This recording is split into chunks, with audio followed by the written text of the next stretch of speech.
Oi, olá, eu sou a Ingrid e essa é uma intro completamente improvisada, porque eu esqueci completamente de fazer uma intro. E, enfim, esse é o meu vlog de leitura de Shortfall, continuação de Founderside. E altas emoções, galera. E fiquem até o final, porque no final eu falei bastante coisa, principalmente no final, porque foi bem caótico, como vocês vão ver. Aconteceu muita coisa no meio do caminho. Enfim, basicamente eu acho que é isso que eu tinha pra falar agora no começo. Tem bem poucos dias que eu gravei eu lendo, mas tem alguns dias. Tem algumas reações, mas como eu disse no final, vai ter mais. Vou falar mais informações.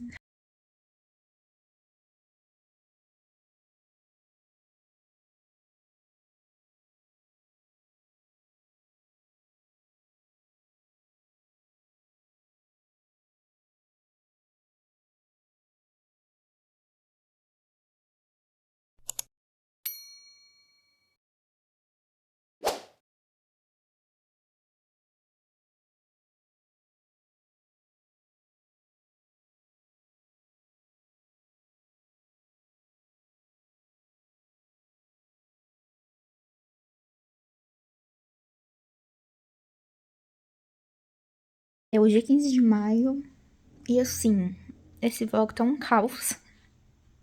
E nesse exato momento, Sansa e Gregor estão no navio. E aparentemente o homem tá de volta, hein? Mas até o momento, eu acho que realmente mais ou menos no terço do livro, até o momento, agora que tá interessante. Mas tá bem legal de ver a evolução da fundição, do novo campo que eles criaram. E assim, eu tô surpresa também como pro lado que tá indo, porque acho que eu não tava esperando como essa história meio que podia continuar depois do primeiro e tal.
Eu acabei de almoçar, talvez esteja com a boca toda suja, inclusive. Mas eu acabei de ler a parte do Gregor com a Sansa e com a Berenice mais pro final do capítulo 38. E eu tô abaladíssima. Eu tô abaladíssima, é isso. Esse livro é.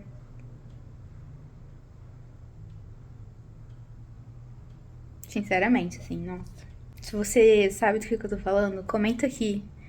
O que você sentiu nesse momento, assim? Que o Gregor é um personagem, assim, que eu gosto bastante. A lore dele, assim. Principalmente nesse livro aqui, da gente consegue entender melhor por quê e como ele realmente funciona. Achei a cena foi incrível. Muito bem feita. E vou terminar o capítulo. Eu preciso gravar a maquiagem que vai amanhã. E eu preciso terminar esse livro hoje. E vai ser assim, como foi toda a leitura? Atropelado. E eu realmente não sei como vai ser a finalização desse vlog de leitura, porque ele tá completamente all over the place, assim, então. Mas acho que é o vlog mais realzão que eu vou fazer na minha vida.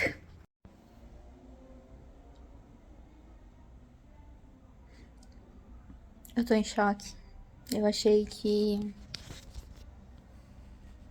não tinha mais como ser surpreendida, mas eu fui. Galera, até parei um pouco pra gravar essa parte e dar uma respirada, porque eu fui atingida profundamente. O Clave, gente. Clave.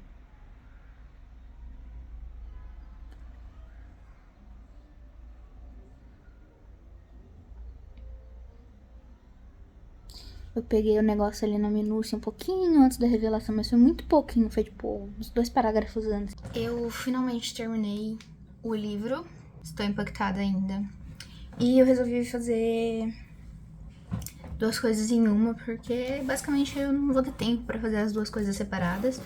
Então eu vou gravar o vídeo da resenha, que é o da maquiagem, enquanto eu falo um resumão um pouco mais profundo. Terminei ele tá aqui bonitinho.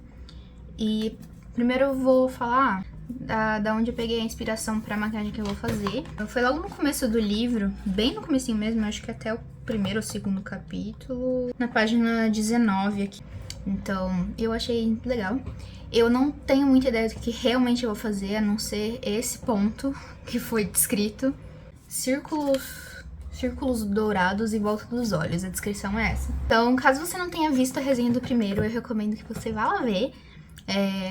Que foi um maqui resenha, acho que foi o primeiro ou segundo maqui resenha que eu fiz, mas no formato que eu fiz inicialmente por aqui. Se você leu o primeiro livro e gostou, então bem-vindo ao meu mundo. Foi meu livro preferido ano passado. Foi uma fantasia muito maluca, assim, uma fantasia bem diferente. Eu até fiquei meio em dúvida de exatamente se eu chamava de fantasia com ficção científica ou ficção científica com fantasia, porque eles têm um certo sistema de magia, mas não é exatamente um sistema de magia. Mas é bem interessante, sim, é um universo muito, muito bem desenvolvido, muito interessante e muito diferente. Então, esse livro ele se passa 3 anos depois que termina Founderside, e Founderside termina de um jeito muito interessante. Eu acho que uma das coisas que eu mais gostei foi do fato de ter sido um final surpreendente, assim, em quesitos não de plot twist e tal, mas de realmente um final não previsível, tipo, em nenhum momento eu esperava que ia acontecer aquilo no final, porque não era só um objetivo de eliminar tal vilão, vencer o mal e coisa do tipo. Tinha uma coisa a mais, a relação dos personagens e tal. E 3 anos depois, principalmente a relação dos personagens, se solidificou muito mais, tá completamente diferente. Inclusive de 2 personagens, que é a Sansa e o Orso, a relação deles tá muito diferente do que eu esperava encontrar. Eu achei que não sei. Eu achei que eles iam ter uma relação melhor, claro, né? Eles passaram mais tempo junto. O Orso entendeu mais a Sansa, mas acabou que o Orso passou a ter ali uma certa admiração pela Sansa e as coisas que a Sansa passou a fazer também. Fiquei muito surpresa também, não tava esperando que ela fosse se tornar o tipo de personagem que ela tá nesse livro. E basicamente ela se tornou uma escritora extremamente genial, assim.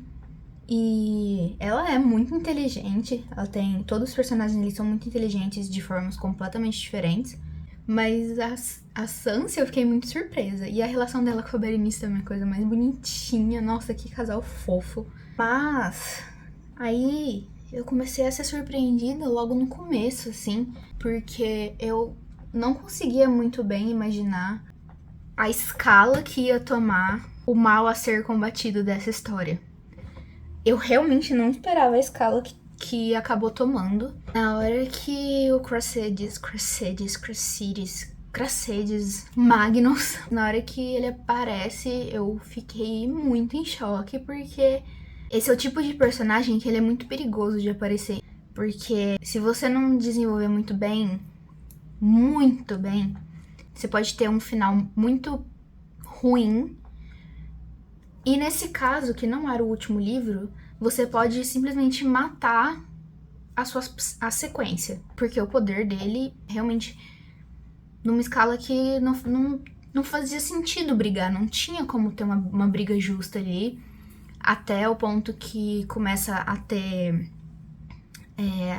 começa a apresentar as restrições que ele tinha, e aí, de novo, esse autor, muito bom, queria encontrar com ele e queria fazer uma masterclass com ele, assim, porque, gente, assim, a escrita desse cara, ele é muito bom, eu não sei, eu tenho que procurar mais coisas sobre ele, porque a hora que esse personagem aparece é muito no começo do livro, então, se não tem como lutar contra ele, se não tem o mínimo de chance de lutar contra ele, não fazia sentido mais ter história. Que é isso que é muito complicado nesses vilões muito poderosos, muito magnânimos, muito. E aí que as coisas vão ficar interessantes mesmo, e você vai ter uma luta basicamente de poderes, de escalas muito diferentes. É uma luta muito lógica, é uma luta muito de mente. E eu, pelo menos, sou muito apaixonada por isso. Eu gosto muito de parte de estratégia, parte de planejamento. E o que acontece muito nesse livro é planejamento, porque os 4 personagens envolvidos ali, e um pouco mais pra frente é incluído um 5º, que também a principal característica dele é uma coisa mais mental. Então, é tudo muito lógico. E aí, isso é a parte boa, mas é um certo problema também, porque no primeiro livro eu já tinha falado isso, que é um livro complexo, o universo é complexo.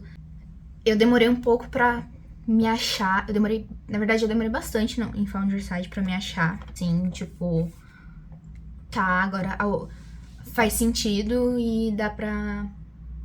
Eu continuei lendo, eu não parei de ler, mas tem um momento ali que as coisas encaixaram pra mim e o resto fez mais sentido. Mas até aquele momento eu lia e tinha coisa que, assim, eu só tava lendo e não encaixava. Outra coisa que o autor faz que eu também achei muito interessante é que o livro ele é em terceira pessoa, a Sansa é a protagonista, principalmente no primeiro livro. Nesse é ainda mais dividido, assim, no Shorefall é ainda mais dividido os capítulos, mas em Founderside é um pouco menos, mas mesmo assim ainda tem. Então, você consegue ter a mesma informação pela perspectiva de outros personagens. Então, outra coisa que eu achei que eu achei maravilhoso também do livro, tipo, basicamente fica muito explícito como que o conhecimento de cada um, que é o conhecimento adquirido ao longo do tempo de cada um, é o que faz com que eles estejam ali e sejam capazes e realmente de fazer com que a gente, como leitor, acredite que eles têm alguma chance, que talvez eles vão conseguir mesmo derrotar esse vilão que não parece que tem muitas fronteiras, assim. Sobre o vilão também, o que faz muita diferença nele, e que eu acho que é uma das coisas mais difíceis de escrever, eu falo isso como escritora, porque eu sinto muita dificuldade nisso, e eu já ouvi escritores falando sobre você dar um propósito pra esse vilão. Não sei se vocês já ouviram tal, mas talvez já tenham ouvido no TikTok e tal, essa galera que fala, e se tivesse um livro onde o livro fosse contado pelo ponto de vista do vilão? Tem muita gente que fala, e se não sei o que lá, e provavelmente tem. Se o livro fosse contado do ponto de vista do vilão, o vilão nunca seria o vilão. Se ele fosse um vilão bom, por exemplo esse, por causa da questão do propósito. Se o vilão tem um propósito real, plausível, e ele acredita naquilo, isso torna ele um vilão bom porque ele se torna um fanático. E o ponto de vista dele é que ele é um herói. E ele realmente acredita nisso. E quando você não tem um vilão assim, que acredita que ele é um herói, geralmente você tem um vilão fraco. Porque é um vilão que ele não acredita tanto no que ele tá fazendo. E ele definitivamente tem essas características. Ele é um fanático pela crença dele. E ele realmente acredita que ele é o herói dessa história. E aí, um outro ponto que, assim, me pegou muito também foi as partes no final que foram envolvendo os personagens em si. Fiquei... chocada. Choquei. A Sansa e a Berenice conseguem fazer uma coisa juntas ali e já é, tipo, maravilhoso o que elas conseguem fazer juntas. E aí, de repente, entra mais um personagem. Tipo, era um personagem que merecia muito aquela parte que aconteceu com ele. Tipo, um milésimo de segundo de felicidade, assim. Eu achei que ia durar um pouco mais, ele merecia. Aí, o que ele se torna. Tipo... a última parte, o nome da última parte é maravilhoso. Porque é uma coisa que o vilão, ele fala muito no começo. E usar isso como final contra ele foi... fechar com chave de ouro, assim, sabe? Nossa, de novo, esse escritor maravilhoso. Que é a quinta parte, que é o finalzinho. Que é sempre alguém mais poderoso. E quando o Magnus aparece no começo, ele fala isso pros chefão das casas ali no começo, né, dos campos. E ele fala pra eles, vocês têm que se atentar aí de que sempre vai aparecer alguém mais poderoso que vocês, então... Só que ele esqueceu que em algum momento ter alguma coisa mais poderosa que ele também, já que sempre aparece alguma coisa mais poderosa que todos. Em algum momento ia ter alguma coisa mais poderosa que ele. Acho que ele não tinha ideia que ia ser tão rápido. Mas o final, assim, foi... E eu tô realmente muito, muito, muito, muito curiosa pra saber o final. Porque, de novo, do primeiro pro segundo, eu sabia que era a entidade, a coisa que falava com a mãe do Gregor, a Ofélia. Mas eu não liguei ao Magnus. Não sei, talvez todo mundo tenha percebido e eu não. Mas eu fiquei surpresa quando ele aparece. Então, tipo, com a escalada, né? Como eu falei, a escalada de aumento de poder. Mas agora eu tenho certeza qual que é o próximo vilão. E... de novo, é uma escalada muito grande. Eu achei que não tinha nem como. Não tinha nem como ter uma escalada tão grande do Magnus pra alguma outra coisa. E é uma coisa que eu não consigo imaginar nada que possa superar, assim. Preciso muito ler o terceiro, porque eu quero saber o que vai acontecer. Porque nada faz sentido. Eu não consigo pensar em absolutamente nada que faça sentido pra essa história continuar. Não continuar, mas pra essa história acontecer alguma coisa que não seja um desastre total e um botão de reset no meio do nada. Porque é isso que eu tô aguardando. Eu vou gravar a resenha agora em seguida. Até este exato momento... Alexa, que horas são? São 18h18. Dia 25? Nesse exato momento, eu ainda não sei. Eu espero que vocês tenham gostado desse vídeo. Foi um caos, mas eu me diverti muito gravando esse vlog de leitura. E ri das minhas próprias reações. Sim, foi uma leitura muito boa. Recomendo. Até porque o primeiro livro foi maravilhoso. Então eu acho que... enfim, eu acho que dificilmente... assim, o terceiro livro teria que ser muito ruim pra eu não recomendar a trilogia inteira. muito ruim. E é isso, espero que vocês tenham gostado do vídeo e eu vejo você no próximo.